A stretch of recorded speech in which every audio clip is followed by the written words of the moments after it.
Sí, Hola, muy buenas tardes, ¿cómo están ustedes? Sé que me ven borrosa, así es la vida.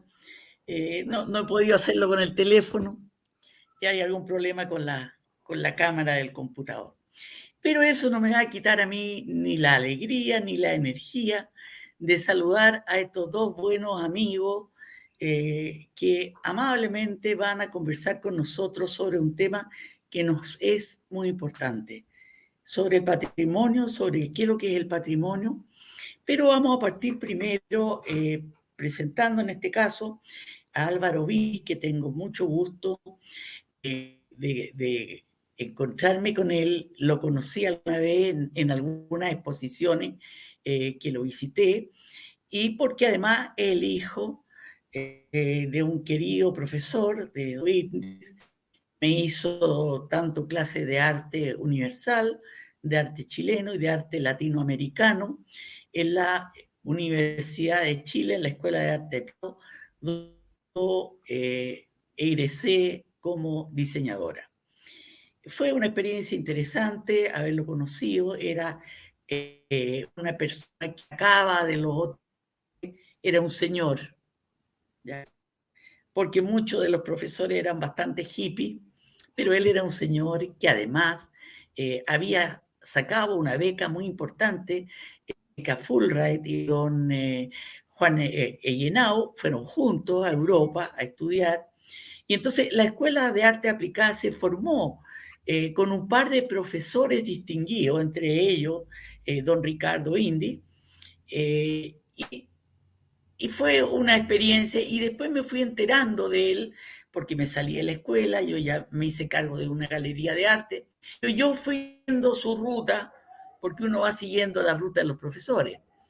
Y entonces yo me enteré que él ya era crítico de arte, que él había escrito 2 libros de la pintura chilena. Él había estado viajando mucho también, siempre haciendo investigación y siempre en ese ámbito, que en esa época había muy poca gente entendía en pintura chilena. Ya empezaban a pelearse las colecciones. Y conversando con Álvaro, él me contó que él ayudó a formar las colecciones de varios bancos, que después tú me vas a aclarar eso, Álvaro. Y bueno, y como les digo, también me enteré por unos clientes, que él era un perito. Además de tasar la obra china, él, digamos, se fue formando, porque esto no había una formación para eso. Él se fue formando con distintos estudios hasta ser un perito. Y entonces él aconsejaba a algunas personas qué comprar y qué no comprar, qué se iba a valorizar y qué no se iba a valorizar. Así que él fue, yo te diría, como el gestor de esa área en Chile. Entonces, imagínate tener acá al hijo, ¿ya? Que es mucho más joven que yo, pero que por otro lado también él fue sumamente influido y muy motivado por este padre para mirar el patrimonio de Chile, para mirar las obras tónicas, porque además tiene una formación de 2 años de arquitecto.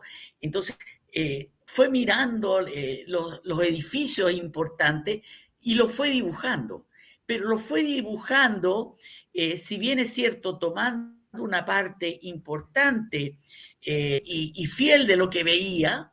Después ponía la parte personal, que era más volada, con árboles más locos, transformando lo que él veía en algo que fuera amable para el cuadro, porque si no uno saca una foto, le hace clic al edificio y dice, aquí está.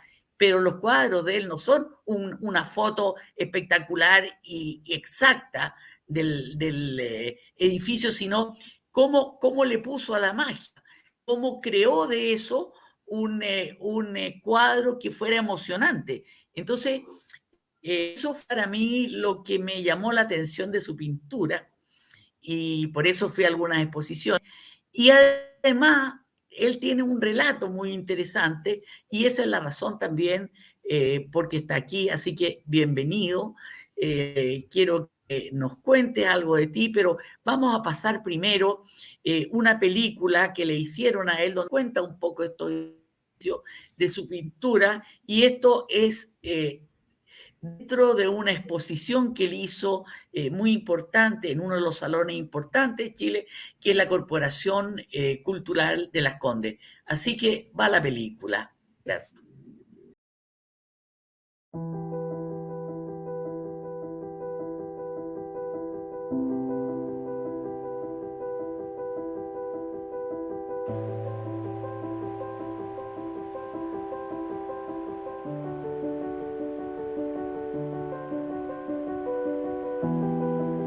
Nací en Santiago, en esa ciudad, cerca del Museo de Bellas Artes, que fue el entorno donde yo me crié y donde mi papá tenía su desarrollo porque mi mamá era además secretaria de la Escuela de Bellas Artes, del decano que era el don Luis Oyarzún Peña, y mi papá hacía sus clases, iba constantemente al museo y fue un epicentro en ese departamento en el cual llegaban Nemesio Antunes, Ernesto Barreda. Y yo anduve permanentemente, me acuerdo, aprendí a andar en bicicleta ahí en el Parque Forestal. Entonces fue el entorno permanente y yo creo que Santiago era eso. Eso era el lugar que por eso lo he reflejado tanto en varias obras. Para mí, cuando retorno a estos barrios, es como volver a mi niñez. Me acuerdo que había una cápsula espacial ahí del Forestal y tenía un cuadro que a mí me marcó muchísimo, que lo tuve casi lo vi prácticamente poco antes que mi papá falleciera, que era ese gran parque forestal de Pablo Burger. No, en esa época no tenía claro para dónde iba, me encantaba naturalmente, era como natural para mí dibujar y todo. Además, como estaba mucho tiempo solo en ese departamento, yo dibujaba siempre, era como mi hoja de ruta, digamos, de entretención. El abanico para niños de esa época era bastante acotado, entonces, y nunca fui muy del fútbol, entonces la verdad es que era estar solo dibujando, era como mi entretención permanente. Cuando nos fuimos de ese entorno del Museo de Bellas Artes, ya adolescente, yo quería ser arquitecto pintor. Era demasiado fuerte la imagen, yo admiraba mucho a Barreda y a Antunes, para mí eran como, porque los conocí y había un contacto. Pero entonces, después en el colegio, convencido absoluto de la arquitectura, pero en mi campo siempre iba a estar la pintura ahí. No sé si a nivel tan profesional, no sé, pero iba a estar presente. Y cuando entré a arquitectura tuve cambios bastante grandes en mi vida, porque ahí encontré que la arquitectura era una actividad en que la creatividad naturalmente también está fuerte, pero está muy condicionada por reglamentos o normativas, clientes, terrenos, que el arte es más libre. Y el trabajo grupal no me gustó. Cuando me cambié a arquitectura, o sea, de arquitectura que yo estudié 2 años, a arte, en la Chile, fue un cambio bastante difícil porque en esa época mi papá me dio toda la generosidad para estudiar arte. Nunca tuve como un reparo. Mi mamá fue más complejo, pero mi papá fue muy generoso. Me dijo, Álvaro, estudia arte, no, mira, entra, desarróllate. Y como que confiaba mucho en mí. Mi papá fue clave no en la conducción, sino en fomentarme la parte creativa. Yo creo que la conducción no, porque en el fondo él no me decía, haga esto usted, sino que yo busqué este lenguaje y ahora inconscientemente yo creo que nos acercábamos, yo creo que él estaba contento con esto, porque nunca me lo explicitó.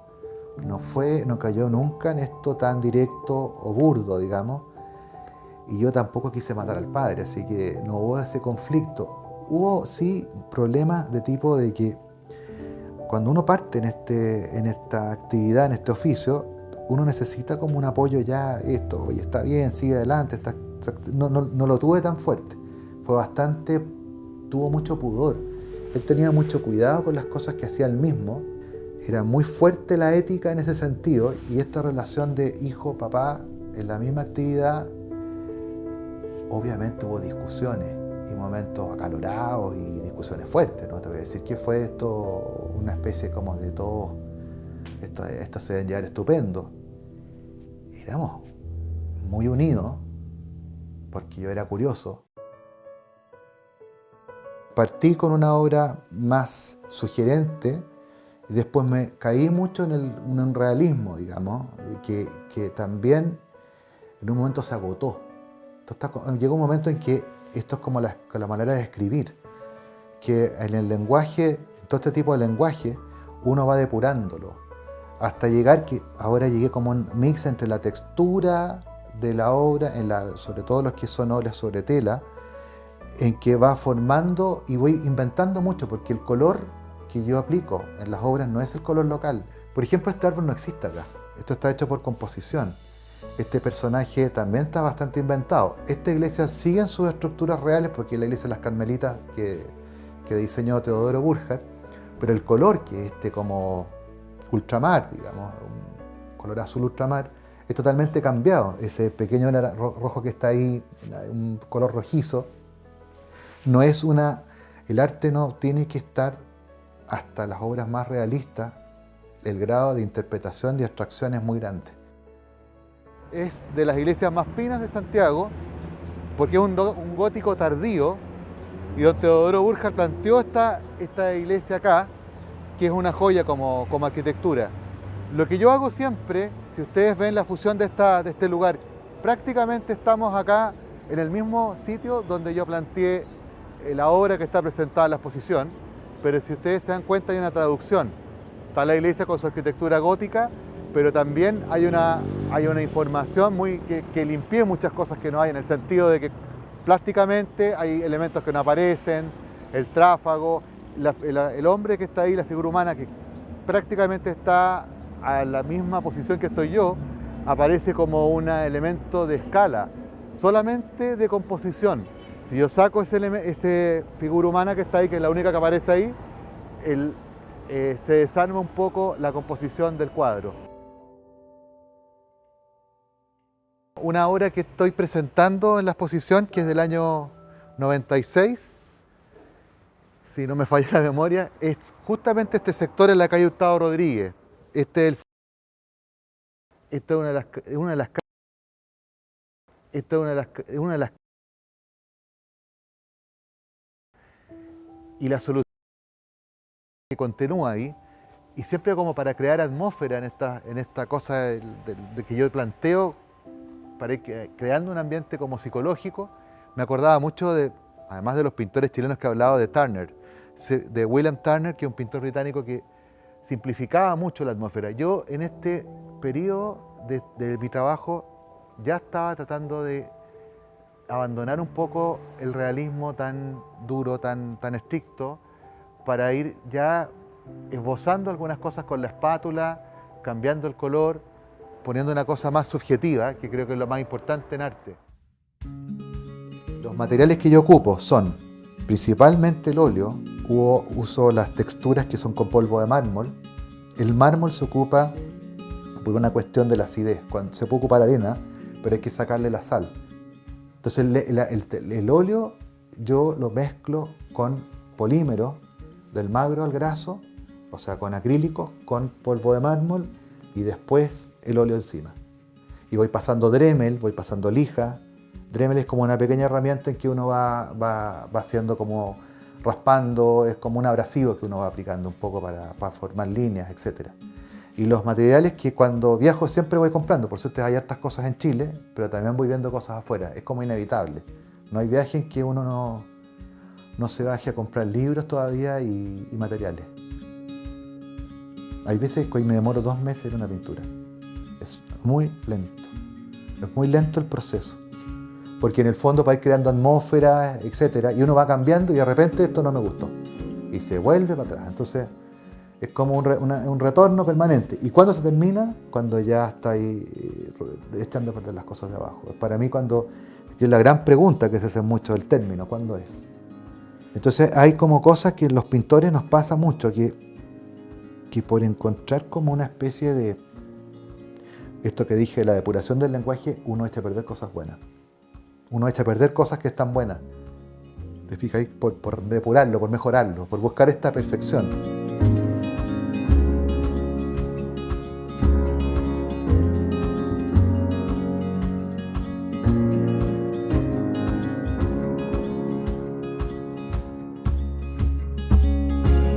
Hay que reinventarse.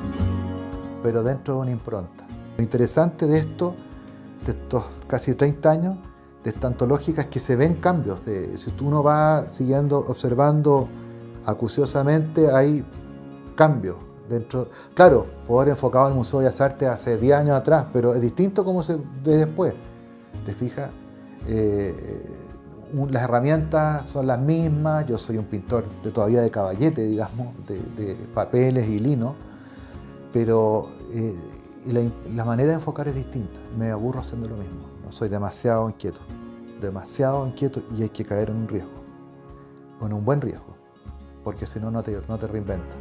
Es complejo a veces, pero es atractivo, totalmente obsesivo y feliz.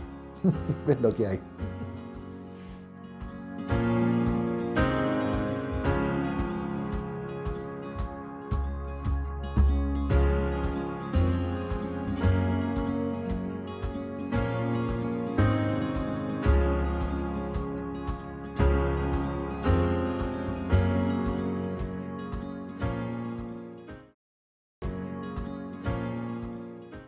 Bueno, entonces ustedes vieron la película, que encuentro muy ilustrativa, especialmente la parte donde él se pone al lado de la iglesia y muestra la iglesia y después muestra el cuadro. Entonces, esto es como del natural, como de un realismo.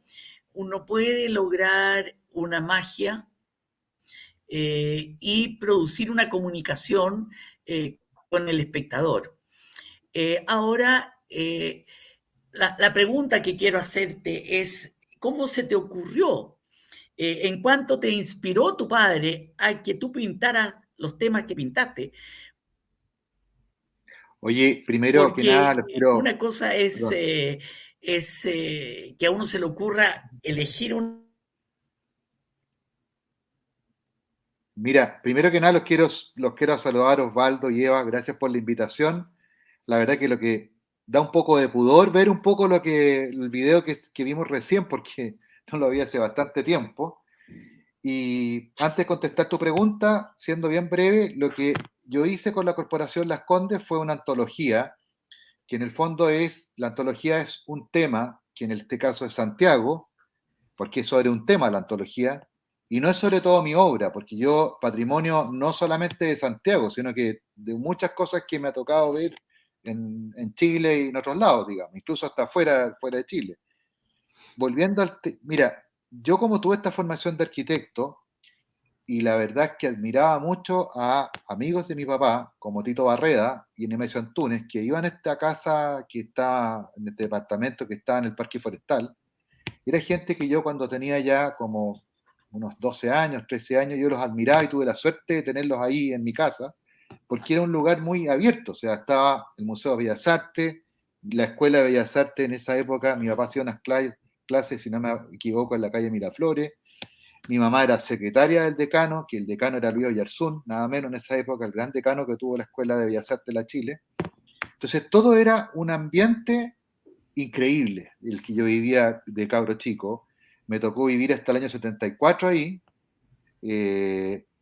y junto con el tomar el tema de Santiago, yo creo que porque al final uno tiene una biografía en la cual se van entrelazando el espacio donde yo vivía, que era urbano evidentemente, ver todo lo que era la obra de Santiago, el entorno del forestal, que es donde aprendí a andar hasta en bicicleta, me acuerdo.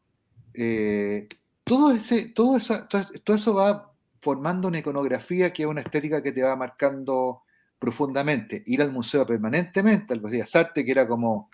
Yo era de los que en esa época vivía más lejos, mi colegio estaba en esa época, siempre estaba todavía ahí en La Reina, Príncipe de Gales, entonces era el final de todo.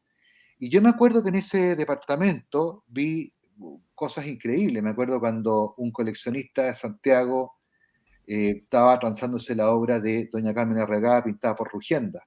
Entonces, todo esto entró por canales absolutamente naturales. No es que mi papá sea profesor, como tuviste tú, Eva, en la escuela, que era una cosa esquemática, formal, como debe ser la docencia, digamos, que tiene una estructura. Esto era una cuestión que entraba gente, salía, y yo miraba esto y dije, esto es lo que yo tenía que hacer. me pasó algo bien increíble que lo voy a contar por primera vez acá. La persona que hizo el video, que es un gran videísta, Diego Abello, que le mando saludos, él puso un cuadro ahí sin saber que ese cuadro era mi papá, era un parque forestal de don Pablo Burjar. Entonces, para mi papá habían dos pintores muy importantes, que era Juan Francisco González y Pablo Burjar, porque Pablo Burjar marca un hito en la pintura chilena con la gente, con la contemporaneidad. Fue profesor de muchos, entre ellos José Balme, La Horacia Barrio. Entonces fue muy marcador. Para mi papá era un gran artista. Junto con terminar con la cosa del barrio, me acuerdo cuando se incendió la Escuela de Bellas Artes, porque era muy chico, y miraba desde los balcones cómo los talleres, los pintores, que estaba, me acuerdo, en el último piso estaba Vergara Gré, estaba el mismo Burjar, que eran profesores de la escuela, que se les se les quemaron las producciones completas. Héctor Cáceres, que no es un pintor muy reconocido para la gente común, que es un pintor urbano por lo demás. Entonces, la ciudad, papá crítico de arte, esta cosa que ya entraba por osmosis prácticamente, va constituyendo una iconografía potente. Ahí está, por ejemplo, una cosa importante que lo voy a decir como patrimonio. Esa es la calle Maruri, donde a mí me gustó como una cuestión estética, pero di justo con la pensión donde vivió Neruda el año 1921 y escribió la obra que se llama Crepusculario. Fue el lugar donde habitó Neruda cuando llegó a Santiago de su parral natal, y justo se instaló aquí como en una pensión muy modesta, y él habla de un poema que es precioso, hermoso, muy triste por lo demás, de los crepúsculos de la calle Maruri, que están por allá por Independencia. Y eso fue una cosa que la supe después de hacer el cuadro, y nunca pensé que estas casas que son tan características de fachada continua iban a tener un interés en la gente y en la crítica y en las personas que iban a esa exposición, que me acuerdo que la presenté en la Galería Arte Espacio el 2002. No sé si quieren, yo creo que sería como interesante que me vayan haciendo A preguntas. a mí me interesa, Metido.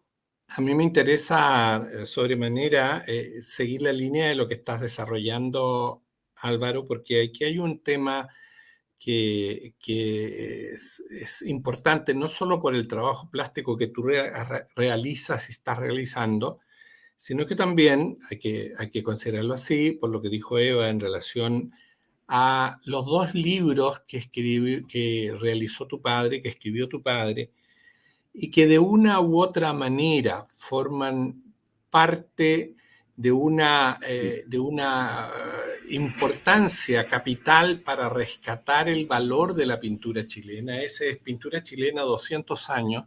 Sí, ese Y fue el luego último libro, es el último libro que hizo de pintura chilena en cuanto a la historia de la pintura chilena, la porque historia, hubo claro. uno previo que hizo con la Philips, que fue ese que está ahí, que es una edición de lujo. Esto Sí. se hizo en una cosa que hizo la compañía Philips en fascículos durante 5 años, que partió desde el mulato Gil de Castro hasta pintores como, por ejemplo, en esa época, como el Bororo, Sí. Camila Mayor, toda esa gente, que eran como los más jóvenes en la época. Él siempre me contaba de que él nunca iba a poner pintores de menos de 35 años.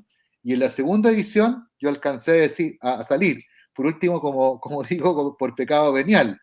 Y sale el cuadro que acabo de hablar recién de Maruri, que es el último libro que por lo demás costó mucho hacerlo, porque me acuerdo que me dijo, yo no quiero hacer un libro como una guía de teléfono, en que aparezcan, claro, está la cosa cronológica, están los artistas, pero él quería también que tiene que ver con el arte, qué estaba ocurriendo en el país en esos tiempos. Entonces hay un marco histórico y los artistas que van marcando pautas de esa época. Es muy completo porque el último libro que acabamos de ver, el de 200 años, que es un libro que se diseñó completamente en Chile y se imprimió en China, es el libro más vendido de pintura chilena que hay. Ahora, él me dijo siempre que quería pintura, porque la escultura es otro, no hay una cosa de preferencia, sino que es otro tema que hay que enfocarlo con profundidad, como Así también es. son las instalaciones, el arte, digamos, de las vanguardias, que él me decía que son otros temas que hay que también investigar. Mira, es tan increíble la falencia que hay en Chile, que tiene que ver con nuestro patrimonio, que faltan libros de pintores muy importantes. Hay varios, por suerte, y cosas muy notables hechas en cuanto a editorial, pero falta un libro, por ejemplo, de Pablo Burjar, falta un libro de Pedro Lira, que son gente que marca hitos en Chile. Yo presenté un libro que pude hacer, que lo escribió la Isabel Cruz, la historiadora del arte, que es en el video que acabamos de ver, yo hice un libro sobre Santiago. ¿Y por qué lo hice sobre Santiago? Porque la exposición versaba en eso, hice un libro grande, una edición fina, bien hecha, pero quise darle una utilidad, porque yo podría haber hecho un libro de una monografía con las obras completas, pero quise darle una utilidad. Es decir, ustedes viajan, o un señor X viaja afuera de Chile, y dice, este es un artista chileno que dejan registro de nuestra ciudad. Ahora, como dijo Laiva, yo no quiero hacer imágenes que sean reproducciones de cosas, porque son, ¿cómo surge la creatividad mía? No necesariamente porque sea un hito, como por ejemplo el Museo de Bellas Artes, los puentes del Mapocho, incluso hice hace poco un cuadro que es una visión desde un helicóptero, porque no es de drones, es otra visión, desde la estación Mapocho y se ve hasta la Plaza Italia, completa. Entonces, en el fondo, no es una reproducción porque yo hago una traducción de lo que estoy viendo, pero sin dejar de tener la impronta que tienen esos lugares. Es decir, me gusta mucho un pintor, ponte tú americano, que es Edward Hopper, que pesca en Nueva York, pero lo dramatiza en la soledad de la sociedad un poco anglosajona. Y en el caso de Chile, me gusta mucho la obra de dos pintores chilenos que son importantes, que es Pablo Burjar. ¿Por qué Burjar? Porque él hace un forestal, por ejemplo, pero la composición que él recrea es totalmente moderna para la época. Esto, como lo siempre he dicho yo, cuando la gente va a los museos, es importante que sepa previamente, tenga información. Si no, entra a los museos sin saber cuál es el aporte de cada cual. Tiene que haber una cuestión más pedagógica. Es como cuando uno va al Museo de Arte Moderno en Nueva York y aunque no tengas un centavo, te dan un folleto tríptico del arte pop. Entonces estáis viendo Andy Warhol y tú, o Lichtenstein o Rauschenberg, y tú te llega en todos los idiomas y está gratis. Y habiendo editores, entonces, el arte se hace afable también, que a veces es una cosa que está en un lenguaje críptico muy cerrado, que la gente no lo entiende. Y cuántas veces me pasó en esta última exposición que hice, que fue muy masiva, en que gente que me pasaron cosas increíbles, lo voy a contar, estas cosas son novedosas, uno nos habla a nivel coloquial, pero aquí en este programa, en la oportunidad, me tocaban las manos, así, oye, ¿usted cómo hace esto? Así, una niña, y no porque hay una emoción de un lugar que ellos conocen, o que han estado, como por ejemplo están los sacramentinos ahí, pero cómo ha ido cambiando, porque de hecho del cuadro que yo pinté, ese cuadro lo pinté el año 99, a mí me prestaron 30 obras para hacer esta exposición, e hice 8 nuevas, y uno va viendo cómo va teniendo uno mismo cambios, digamos, del lenguaje. Esto igual que la literatura, que la música, en el sentido que uno va viendo una grabación del año 91, cuando yo partí en 1991, hasta el 2018. Entonces, habían cuadros prestados, y veo Santiago totalmente diverso, porque el Sacramentino ya parece un desescalado con los edificios gigantescos que hay a los lados. Y también me acuerdo que en la universidad de un artista búlgaro, que es de un país comunista en esa época, que es Cristo con CHRI, que es muy conocido, que hace envolturas del Pont Neuf en París, por Exacto. ejemplo. Entonces, toda esa cuestión, a mí, no solamente los artistas chilenos, sino que también todo lo que uno va viendo, y a mí me interesa el arte figurativo porque no lo he abandonado. Hay obras que en los distintos periodos son más abstractas. Abstracción significa separar de la realidad en el diccionario. Entonces hay cosas que pueden ser más sugeridas que otras, que es lo que más quiero. Esa es como mi trabajo. Yo hablaba con Eva el otro día, que en el fondo, cada vez que sea más subjetivo, cada vez que sea más interpretativo, yo no estoy preocupado del color local, de la hiperrealidad, esa cuestión a mí no me interesa personalmente, y a mi juicio el arte tiene que tener una cuestión interpretativa. Por ejemplo, ahí, no sé si aparece, hay un edificio de Gertrudis Echenique, que son muy conocidos, del gran arquitecto Cruz Izaguirre, que es un fragmento, Y eso surgió porque yo fui a una reunión donde la oficina de Borja Huidobro, que me citaron, y yo estacioné cerca el auto y dije, esto me gustó, pum. O sea, hay muchas cosas que son a veces impulsivas en la primera instancia. O sea, hay croquis que yo parto, uso fotografía, pero siempre la foto la abandono después para que en el fondo se traduzca esto en algo cada vez más personal. Entonces aquí esa cosa de las luces que se van aprendiendo en la noche cuando ya va el atardecer del verano en esa época, me acuerdo. Y de ahí surgió un grupo grande de obras. Entonces, no necesariamente son los barrios, entre comillas, más refinados, con gran arquitectura. Hay también arquitectura de cosas, de lugares sencillos de Santiago, como Maruri, como el barrio Independencia, que también lo he hecho hasta la Avenida La Paz. Yo me acuerdo que un señor una vez me dijo, no te voy a comprar ese cuadro porque es la entrada al cementerio, me decía este gallo. Entonces, le traía como mala onda. Pero mira, uno no piensa porque el cuadro va a tener la obra de uno va a tener un destinatario. Uno piensa porque es una cuestión de necesidad del alma, de un tema de soul, yo no estoy pensando que el cuadro se lo va a comprar X, o no por la comercialización, sino que porque uno tiene que dejar un registro y un grano de arena en este circuito de la historia del arte que sea lo mejor posible.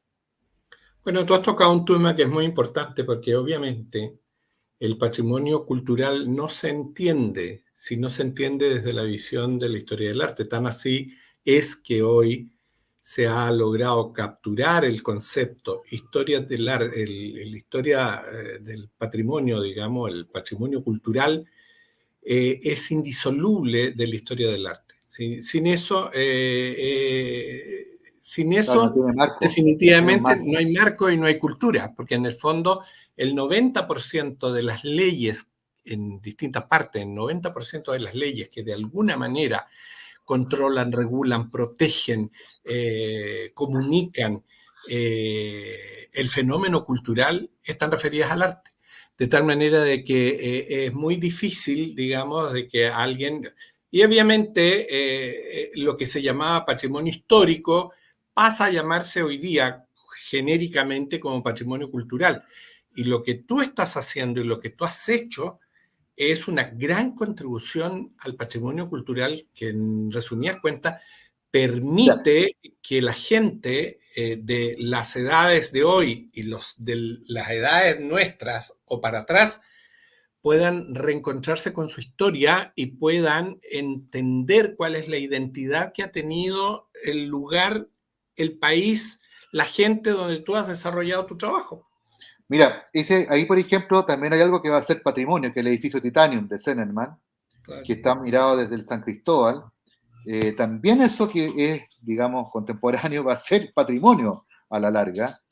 Yo les quería también mencionar una cosa a todos, a la gente que nos está escuchando, que a mí me fue me violentó.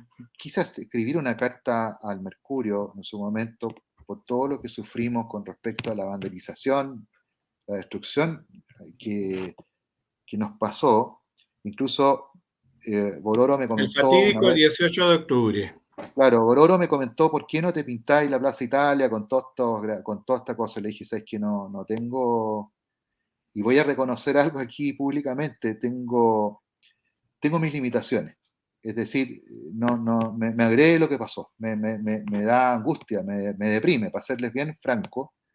No voy a entrar a juzgar porque no soy antropólogo y no quiero, hay que ser, en la vida uno trata de descifrar lo que puede, pero no todo, que es más complejo y no quiero entrar en esas instancias, pero yo no puedo ir a hacer eso y tampoco quiero un centro bonito, digamos, el centro histórico, que claro, cuando uno viaja, uno lo ve, yo me tocó estudiar fuera un año en Italia y imagínate el patrimonio histórico que tienen, increíble, pero también nosotros dentro de nuestra medida tenemos cosas que son propias, nuestra manera de hablar, a pesar de que el edificio del Museo de Bellas Artes es, es muy basado en Emilio Yequé, que fue el arquitecto mucho en el Gran Palais de París, pero de todas maneras hay cosas que las adaptó muy bien y lo poco y nada que hemos tenido, por muchas razones, hay algo como destructivo en nosotros, autodestructivo, que a mí me llama la atención. Una vez viendo aquí un grabado de El Malón de Rugiendas, que cuando llegaban a los campos, los mapuches lo destruían, después se raptaban a la mujer blanca. Estoy hablando de un hecho histórico, no estoy procesando nada personal, estoy contando un hecho. Yo creo que como la antropología, que es la que se tiene que encargar del estudio del hombre y va a definir esto, yo creo que todas estas cosas que nos han pasado, de autodestrucción, del daño de lo histórico, fíjate que ahora incluso, volviendo a lo que tú dices, Osvaldo, de la historia, el presidente actual habla de frases de Eduardo Frei Montalva, por ejemplo. O sea, hay una cuestión de rescatar lo histórico de alguna forma. Tú podrías estar de acuerdo o no, qué sé yo, pero tenemos que, es la cosa como infantil o poco básica de que Chile parte con... Ahora se está construyendo Chile. Yo te lo digo con toda valentía esta cuestión. Yo soy producto de una familia, de lo que acabo de decir recién, tú también, todos nosotros los que nos estamos viendo venimos de una biografía que nos tocó. Y aquí en Chile, que nos tocó esto, nosotros tenemos una historia del arte importantísima, tenemos cosas importantes. Por ejemplo, nadie sabe que en Chile fue la primera escuela de bellas artes que se formó por Chicarelli y Mochi, 1854. Esa cuestión no la sabe casi nadie, la primera de Sudamérica.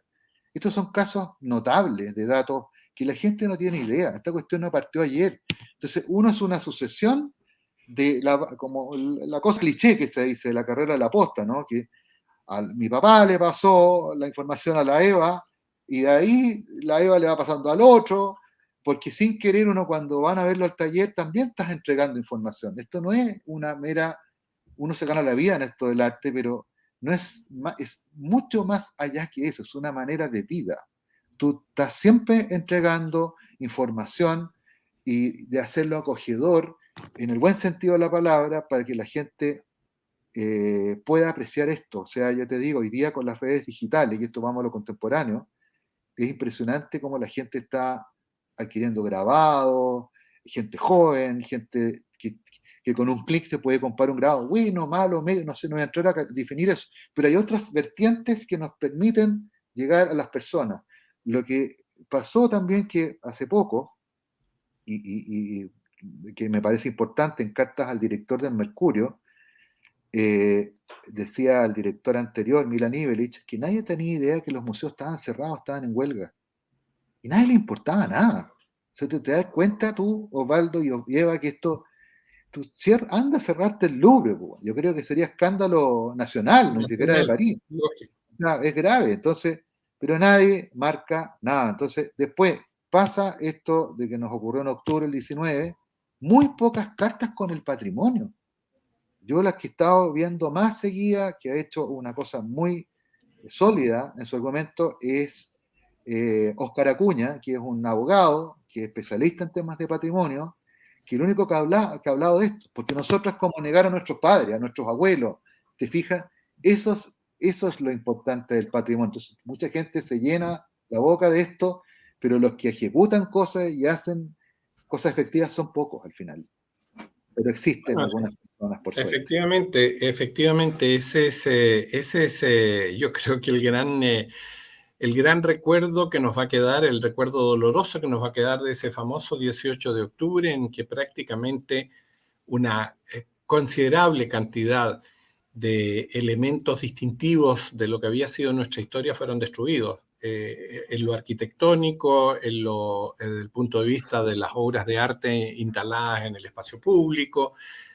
Bueno, sin ir más lejos, la destrucción completa de la Plaza Italia, que era un ícono en el fondo, claro. Hoy día, lunes 11 de julio, se publica una carta de una mujer que se llama Josefina Belolio Avaria, porque lo tengo acá, tengo buena memoria. Y ella pone, ya se habló de este asunto, se rayó todo. Ahora, este libro que fue doloroso, sería bueno cerrarlo para que empecemos esta cosa a ordenarla. Te fijas, a que esta cosa se respete la historia. ¿Te das cuenta? Entonces, me tocó algo increíble, les voy a confesar, el año pasado me tocó ver en una casa de remate un cuadro increíble, que era pintado poco antes de morir Ramón Subercaseaux, que es justamente el Plaza Italia con el Gial Baquedano, con la escultura que hizo Virginio Arias. Increíble. Un cuadro no muy grande, me acuerdo que lo vi en una casa de remate, justo ahora, y con un precio increíble.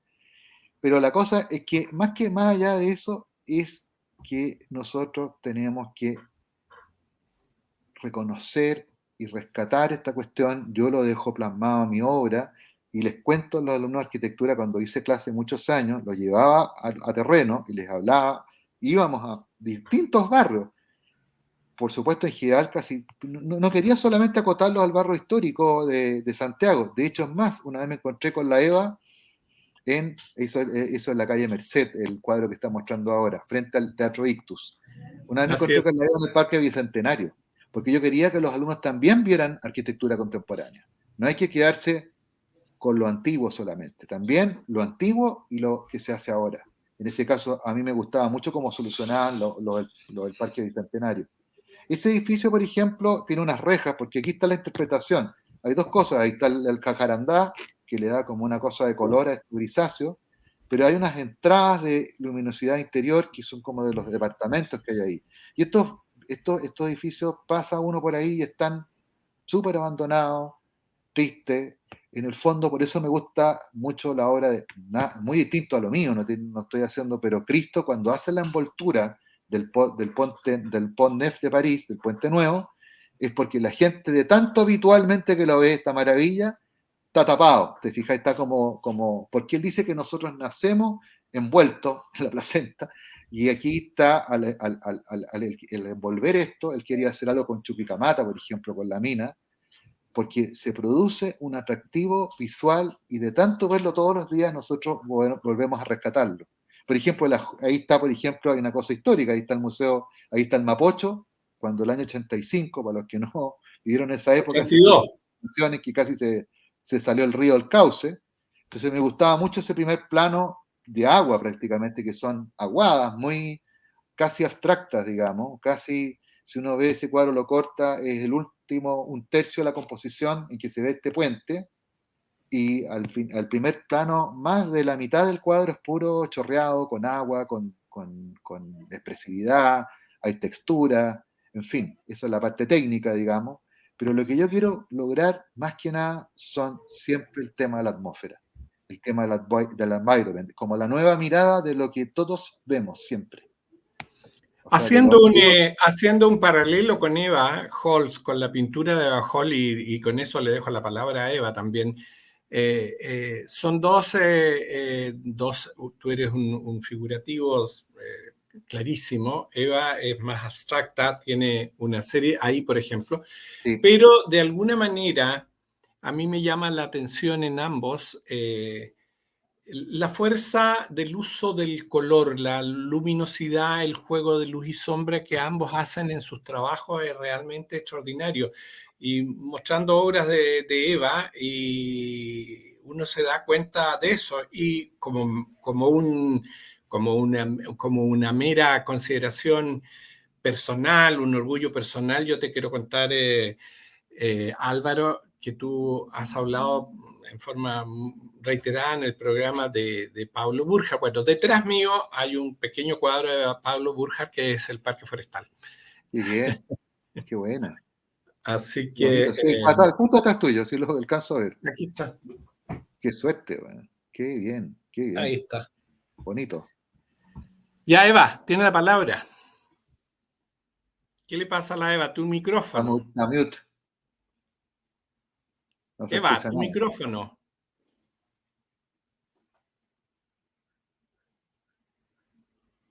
La Eva está sin micrófono. No.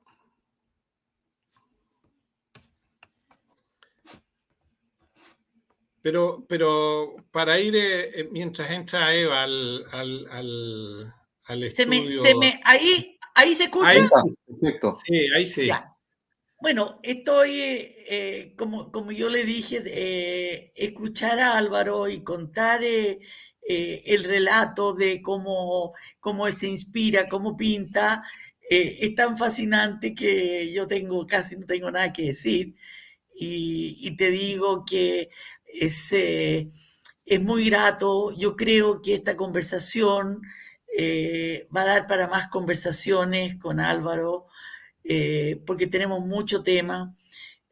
Tenemos el tema, tú sabes que yo vi este canal de televisión de cable, que es un programa chileno de arte, muy absolutamente de izquierda, de ultra, pero que cuentan algunos pintores chilenos que no hay ningún registro del arte moderno chileno, no hay registro. La gente hace la instalación, qué sé yo, como dice Osvaldo, de esos mamarrachos que ocupan el Palacio de Bellas Artes, en que donde tú no puedes ir a ver pintura chilena, porque la pintura chilena está en la bodega, no está a la vista. O sea, si viene un extranjero y quiere ver pintura chilena, tiene que ir a comprarse el libro de tu papá, ¿ya? Porque no está en ninguna parte, no se puede ver. Pero por otro lado, todos los artistas modernos que hacen todas estas obras modernas, las performances, toda esta lista enorme que tú diste el otro día, Osvaldo, de las nuevas corrientes, que yo ni me lo sé, todo esto no hay registro. O sea que yo te diría que hay 50 años o 40 años donde no hay registro del arte en Chile. El registro lo hizo tu papá hasta que se murió. ¿Hace cuánto se murió a todo esto tu papá? Mi papá falleció en 2015, pero mira, hay algunos libros, hay otros libros de pintura chilena que existe un poco más de estas áreas. Hay un programa de televisión que se hizo hace muchos años, que lo hizo Ibeli Chigalás, que se llama Demoliendo el Muro, O con el arte. hace bastantes años atrás, y que entrevistaban a los artistas, me acuerdo, que estaban en sus talleres. Bueno, y creo que lo que hizo Nemesio, Ojo con el Arte, fue en su época, fue interesante, porque él hizo una Interesante cuestión eso. que fue bueno porque acercaba al arte a la gran masa. Sí. Y creo que eso es relevante, fíjate. No lo hizo Hay, críptico, cerrado, ni nada. hay varios libros también hechos por las instituciones armadas que hablan de la pintura militar, tanto en la Armada como en el Ejército. Hay un libro muy bonito, a raíz de lo que tú comentabas, Álvaro, de Pedro Subercaseaux. De Fray Pedro. Es Fray Pedro Subercaseaux, un libro muy bonito que hizo que hizo el Ejército hace ya muchos años. Claro, porque él tenía pinturas históricas, po. Histórica. Entonces, por eso digo que hay varios libros de pintura histórica donde se recogen también las Está la obras Fundación de Santiago, que pintaba por él. Claro, la Fundación de Entonces, Santiago. él era tío abuelo de Gabriel Valdés, Claro, el famoso senador demócrata cristiano. Exactamente. Gabriel Valdés Subercaseaux. Y la famosa casa la famosa viña Subercaseaux que está ahí San Miguel, ¿no? Claro, no, está que todavía se mantiene, que es el centro cultural el Llano Subercaseaux, pues, donde está la parte cultural de la municipalidad de San Miguel, si no me equivoco. Claro. Forma parte de lo que era antiguamente el lugar, y ahí en esa parte de las bodegas de esa viña de la época es donde Pedro Subercaseaux tenía su taller, ahí pintaba. ¿Ya? De tal manera de que hay mucho patrimonio, digamos, en estos libros, pero lo importante sería, y un anhelo que yo he tenido siempre y así lo he planteado en muchas oportunidades, o sea, así como existen en distintos países con bastante más cultura que la nuestra, museos que reconocen el patrimonio artístico de su pueblo, y hay museos completos. Nadie puede dudar de lo que es el Museo Lorangerie, que lo comentaba con Eva en un programa pasado, que recogió prácticamente todo lo que estaba en los dos museos originales que estaban a la entrada de las Tullerías, que hoy día pasaron todas esas obras al Museo al Museo d'Orsay. Al Museo d'Orsay, que son todos los impresionistas. Bueno, si Claro, todos los a la impresionistas eran estación de franceses. tren antigua. Claro, todos los impresionistas eran franceses. Ahí se Ahora, creó esa corriente. yo sé que, mira, volviendo al tema de los museos, lo que pasa es que el Museo de Bellas Artes iba a ampliarse donde estaba el museo. Hay un proyecto ahí antiguo que es ampliar el Museo de Arte Contemporáneo, que fue la antigua Escuela de Bellas Artes, sea todo Bellas Artes y Eso debe construir ser. un nuevo Museo de Arte Contemporáneo. Claro. Entonces ahí tú tienes más espacio para sacar también lo que hablaba recién la Eva de las bóvedas y todo eso que están las cosas guardadas. Claro, entonces saber de ciertos pintores que los jóvenes no saben no es culpa de los jóvenes, es culpa de los más antiguos que no lo han hecho rescatar, digamos. Por O sea, cierto. yo me acuerdo que una exposición notable que vi de Agustín Abarca, que es un pintor de la generación del 13, que ni siquiera es de un gran valor económico, pero es un gran artista, Así muy es. importante, que es el pintor de los árboles, como decía Jorge Edwards.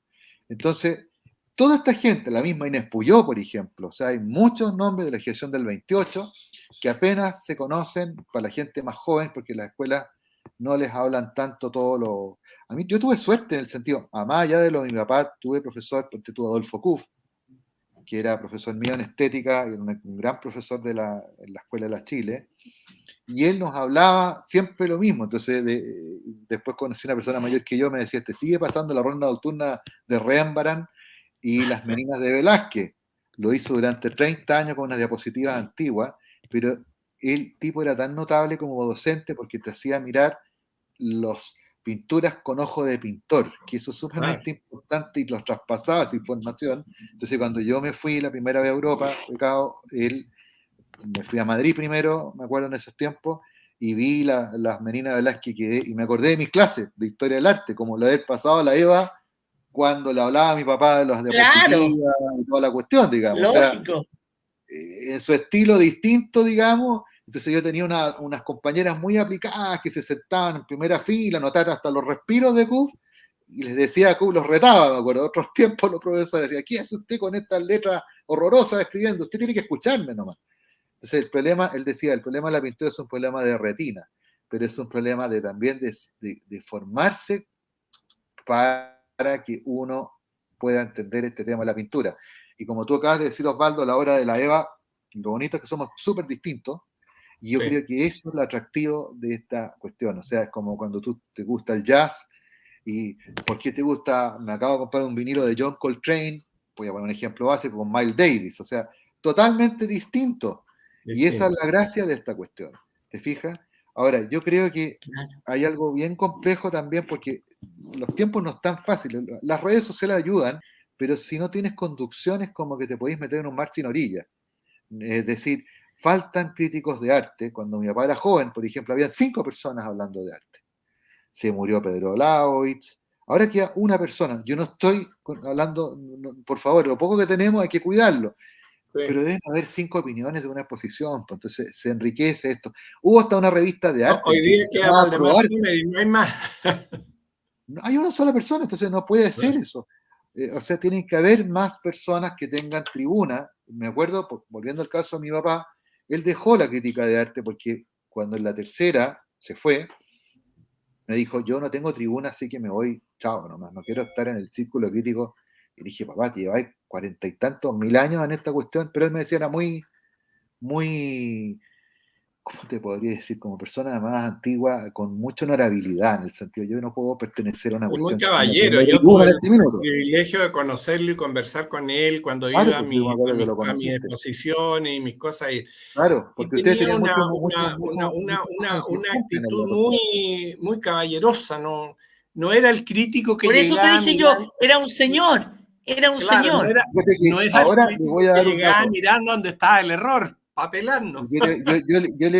Yo conté una infidencia que ya no va a hacer infidencia, lo voy a decir aquí en este programa que lo escuchen todos. Mi papá iba a ser el crítico del Mercurio, y me acordé porque el otro día Las Condes hizo una cosa muy interesante en las críticas de Antonio Romera, que era el crítico que tenía el diario El Mercurio. Sí. Entonces, cuando estaba de director del Mercurio, Silva Espejo, le dijo, usted va a ser nuestro crítico del diario. Y mi papá fue a Romera porque estaba muy mal, ya estaba prácticamente agonizante.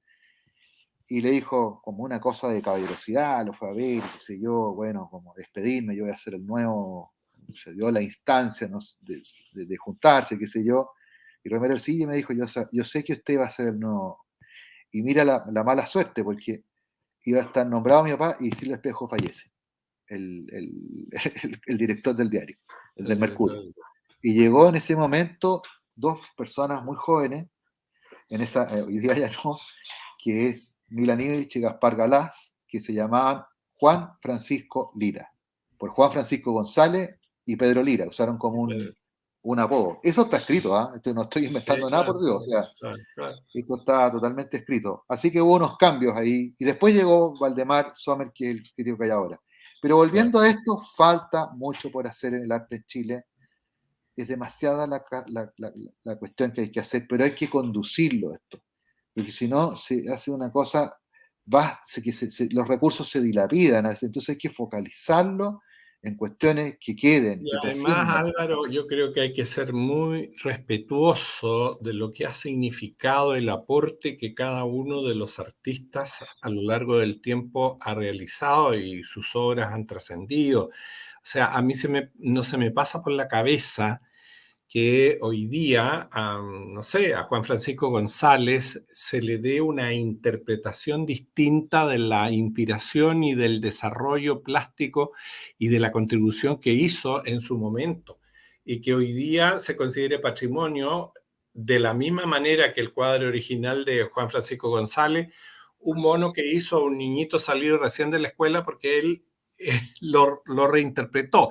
Tiene todo el derecho a pensar así y tiene todo el derecho a hacerlo, pero lo que a mí me llama la atención es que en el concepto y en la orgánica del funcionamiento de los criterios del arte no exista esa especie de factotum, de aquí están los señores del arte, de ahí para abajo todos los que quieran emularlos, pintarlos, desarrollar una tesis sobre uno de los cuadros, darle la interpretación que quieran, que el señor estaba enojado, que el pintor había peleado con la señora. Ya, todo eso queda en manos de la interpretación o del deseo de lo que quiere expresar el artista joven. Pero sacar al artista de su contexto, de su verdadera dimensión, de lo que él quiso hacer en el momento histórico determinado, a mí me parece que no corresponde. Mira, yo creo que es importante el desarrollo de las galerías, que hoy día están, con todo lo que ha cambiado lo digital, se ha ido, digamos, se ha ido desperfilando un poquito, porque las galerías son muy importantes para los artistas. Me ha tocado ver gente más joven, ponte tú, hay un pintor que es un gran artista, que lo encuentro muy talentoso, que es Salvador Amenábar. Hay gente que está en la parte geométrica, muy potente. O sea, yo creo que hay artistas jóvenes, la gente que se mete hoy día en el arte, que saben que siempre ha sido difícil. Esto es una disciplina, y lo hablábamos con la Eva el otro día, en que con la música, etcétera, que tienes que estar en el taller en las buenas, en las malas y en las medias. Y yo veo artistas jóvenes súper comprometidos, fíjate, trabajando duro. Ahora, esto yo me acuerdo que una vez lo hablaba, y puede ser un poco prosaico, pero lo voy a decir. Le decía, papá, ¿por qué de tu época, cuántas personas, imagínate, mi papá nació el año 30, 1930, murió el 2015, 85 años. Entonces me dijo, siempre fueron pocos los que han vivido del arte, no es una cuestión que, claro, ahora hay más recursos, entre comillas, digamos, pero siempre han sido pocos, porque en esto hay que persistir, como en la frase cliché del 90% sudor y el 5% talento, es verdad. O sea, tú tenés que estar en el taller, en las buenas, en las malas, con todo lo que tú dices, con la pelea con la familia, da lo mismo. Y es una vocación de pobreza. Claro, porque esto no Tiene que es una elegirlo. pega, porque ponte tú, no es una pega en que tú dices, ya, yo hago esto, me gano la vida de esto, no lo estoy hablando en forma, por favor, todos tenemos que vivir, pero en el fondo es una manera de vida. Eso hay que entenderlo bien, en el sentido es una manera de vida, porque aquí hay un tema en el cual uno nunca sabe cuando está, mira, uno tiene en la cabeza, cuando se gesta un trabajo, un proyecto, uno dice, voy a hacer esta obra mentalmente tú las tienes como estructuradas, entonces me dices, ¿qué color vas a poner? Hay algo un poquito de, claro, uno tiene una técnica, tiene una manera de enfocar, pero el resultado a veces, es lo que le decía el otro día a la Eva, a veces el resultado no fue lo que uno quiso. Entonces es una cosa que uno continuamente está dándole en el taller permanente. A lo mejor te mueres buscando el asunto, más que la perfección, cómo depurar un lenguaje y como dice Mies van der Rohe, el gran arquitecto, el menos es más, o sea, no saturar las cosas, no hacerlo un barroco, no estoy hablando de movimiento barroco, sino que barroco por saturación de la imagen, Claro. cómo convertirlo esto en un lenguaje que tenga una poesía en que haya espacio blanco, porque la poesía no está escrita como la narrativa, por algo es distinto, te fijas, y el arte está más, el arte en general está en relación a esto. Me acuerdo cuando de una de las personas que me tocó conocer, tuve la suerte de Juan Eguenau, que era el gran escultor nuestro, que fue Que fue becado con mi mi profe. papá, el profesor de la EVA, para tener a nuestra Eva aquí presente también. Yo me acuerdo que cuando mi papá murió en forma abrupta, ya que hablamos mucho de él, así que vamos a hacerle un homenaje en el fondo. Y yo me acuerdo cuando estábamos en el funeral, esas cosas que estaba tranquilo dentro de todo, y pude inspirarme a tal nivel que me acuerdo que aquí estaba Pablo Guenau en el lugar, el hijo de Juan Guenau, y les dije, aquí papá tú te vas a juntar con tu compañero de beca, que era Juan Guenau, y Fernando Rosas, que era el director de orquesta, el músico que tú Claro, lo tienes que conocer ustedes muy bien, Por y que se supuesto. arrendaron un auto, me acuerdo, en Europa, un Volkswagen Escarabajo para recorrer Europa en esa época, digamos, el año 58, dos cabros jóvenes sin recursos, con becas bastante exiguas, que por lo demás yo tuve esa beca después del año 92, mira lo que es la vida en Florencia, me tocó otra, y en el fondo uno hace sacrificios enormes para que esto resulte bien. O sea, claro. tú quieres un musicólogo, Osvaldo, ¿cómo se llaman estos tipos cantantes, te acuerdas del barroco, que tenían que someterse a esto para tener esa voz como anodina, ¿te Claro, acuerdas? sí, claro. ¿Cómo se Los llama? castrati. Los castrati, Claro. exactamente. Oye, y lo otro que pasa que cuando uno viaja, en esto es importante viajar, ¿ah? Los museos, No, el claro. viajar, uno tiene que ser un curioso permanente en Así esto, es. porque Yo Y eso las es diría lo que que la relaciones, nosotros... incluso las curiosidad, relaciones oye, humanas, el juntarse aunque uno estaba muy solitario en estos tiempos por pandémicos, etcétera, el conversar con los otros, la idea de los otros, esto que antiguamente me contaban los viejos se hacía en el Bosco, en un especie de bar que había en el centro, en la Sí, Alameda, claro. El y Bosco, se el trataba de Nacional todo, era y como varios. muy transversal. Yo creo que eso En el desgraciadamente, Bosco iban fíjate que, los intelectuales y al claro, Nacional iban los pero políticos. había gente muy, ponte tú, Cristian Barkin habla de un tipo que me contaba mi papá también, el poeta Molina, que nunca le habían conocido una poesía, creo.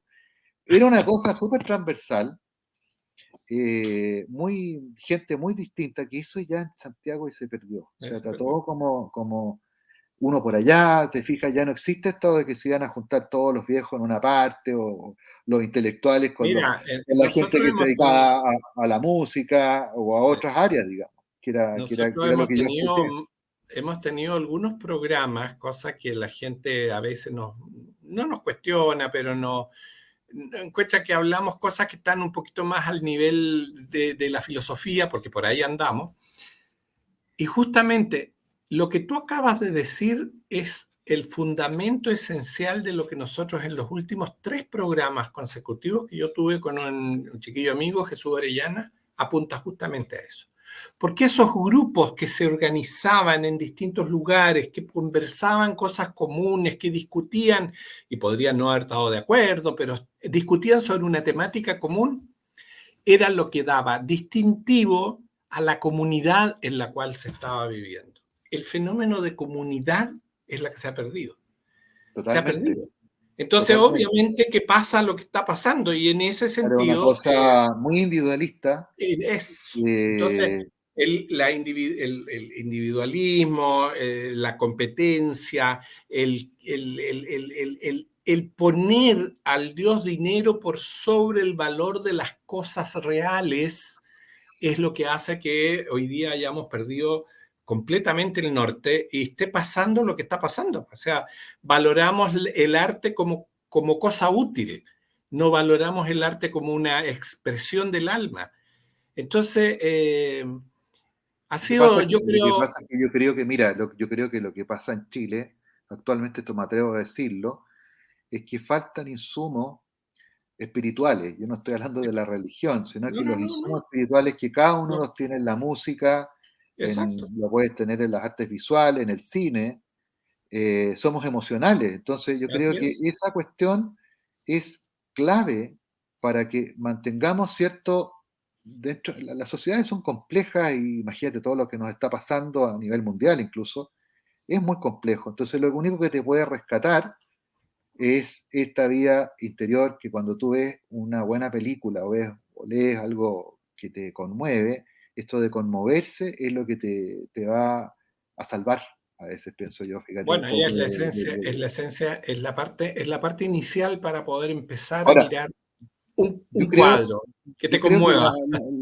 ponte tú, tú sabes que hoy día el otro día hablaba con un hijo que de las encuestas que han salido, de todas estas cosas que no, de lo que sabemos, de la cosa constitucional, por ejemplo, se me preguntaba por la felicidad. ¿Te fijáis? Entonces, claro, tú dices un concepto subjetivo y todo, pero yo creo que la felicidad va a estar nutrida de una serie de insumos que también tienen que existir en las sociedades culturalmente para que tú puedas tener como un feedback con las cosas, ¿te fijáis? Tú trabajaste muchos años en un centro cultural de Providencia, con grandes instalaciones, con el Teatro Oriente. Yo me acuerdo haber visto obras de jazz notables ahí en el Teatro Oriente, me acuerdo, pues me gusta mucho. Y esto tú tienes que tener como tu tema del alma cubierto en estas cosas, ¿me Sí, entiendes? claro, Eso yo así mucho, eso es es. lo que tú ves que está, por eso que viajar es tan bueno, porque en el fondo tú ves sociedades desarrolladas en las cuales tú dices, ya tengo poco, tapa todas las escalas de tu bolsillo, digamos, de acceso. Si no tiene plata, tiene de hecho, para entrar al Metropolitan es voluntario, al Museo Metropolitano. Dice, hay un letrero, claro, tiene una tarifa, pero si usted quiere aportar $2, no importa, entra igual. Entonces, te fijas, todo es de un acceso muy fácil Así es, también, que no sea una cuestión elitista. así es.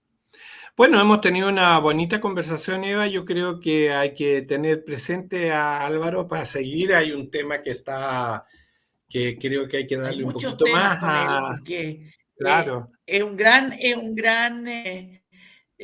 conversista, como diría sí. mi nieto Se ha menor. perdido, ¿ah? Eh, Se ha perdido. Me ah, acuerdo que cuando era chico escuchaba tertulia yo.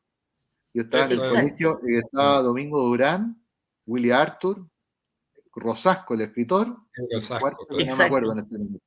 No sé quién era el cuarto invitado, Ni me o la acuerdo. cuarta, Entonces, y eran por siempre mi los lado, yo mismos. ya está, ya te invito ya Mira, a ser yo quiero parte cerrar de. esto porque quiero recordar a alguien que no es de las artes visuales, que él se definía como un amante del jazz, que se llamaba José Josiasson. Ah, sí, pues yo conocí mucho Él a Pepe tenía y una cosa trabajé que yo con le él. decía, que yo tuve la suerte de conocer y ser amigo de él, y me decía, todos los viernes se juntaban personas súper distintas, digamos, uno era ingeniero, este amigo que era amante del jazz, otro que era ingeniero en minas, qué sé yo, y se juntaban puro hombre, eran 5, y más un invitado. El menú siempre fue el mismo, que era, creo que eran ¿cómo se llama esta carne mechada les voy a contar algo para suavizar esto, para hacerlo simpático. Y durante 20 años yo le decía, ¿cómo pueden estar 20 años todos? Y para no complicar en las casas a nadie, hacían este menú, ¿te fijas? No, Pero la idea era juntarse a escuchar jazz, que eso es lo que los convocaba. no, Y como, seguramente hablaban de otras cosas y tomar vino. Digamos. no, Esa era la no, gran iniciativa. persona, Pepe. Llegaba a mi oficina y me decía, ya Osvaldo, ¿cómo viene el Festival de Jazz de este año? ¿En qué Claro. te puedo ayudar? Y siempre aportaba algo, Pepe, interesante. Hicimos Oye, tú varias sabes cosas. que él presentó muy joven a Louis Armstrong en el Teatro Astor. Mira, Y tenía un libro que lo donó al GAM, que estaba dedicado de Louis Armstrong a él. Es ah, ya, notable, ¿eh? Un tipo sí. increíble. Sí, así Bueno, es. espero que Bueno, les haya servido esta... no, ha sido tremendamente Y les ilustrativo. agradezco Ha la Te sido muy agradecemos invitación. mucho. interesante. Y Sí, Yo voy a gracias, llevar Eva mi y computador para Osvaldo. que me arreglen la camarita, para que por lo menos me puedan ver, por lo menos me escucharon y me vieron un poquito así. Lo importante es que estabas acá. Y yo creo que está eso ahí es lo Claro, acá, bueno. pues. Está ahí de así cuerpo y que alma, así que no te yo preocupes. les agradezco mucho, ha sido muy grato para mí y un honor tenerte, Álvaro, acá. No, gracias a ustedes, a mí, Eh, por invitarme. eh, y yo como admiradora de tu obra, yo te publiqué una vez en el Facebook, dije, voy a empezar a publicar a los pintores, a los mejores pintores de Chile. Y a él fue el primero que publiqué. Sí, te Ya, Bien, agradezco pues mucho. merecido. Te claro. agradezco Ya, mucho. Así que es un Yo que gran los voy honor. a, el próximo año, en todo caso, por cualquier cosa, los voy a invitar a todos, a todo el público, a una exposición que tengo individual en la Galería de la Ana María Estaño en abril del 2023. estupendo. Perfecto, Espero ya que estemos estaremos. en un Chile más tranquilo. Muy Sin bien, Espero esperamos que que así sea así. con sea. más Esperamos arte, que es sea lo más así. importante. Así es. Y Gracias. Así volvamos a es. recuperar los valores del arte. Exacto. Y tengan Eso. todos muy buenas noches y muchas Adiós. gracias por Muchas gracias. acompañarnos otra vez. Muy Gracias. bien, Que muchas esté muy gracias. bien. Adiós. Adiós.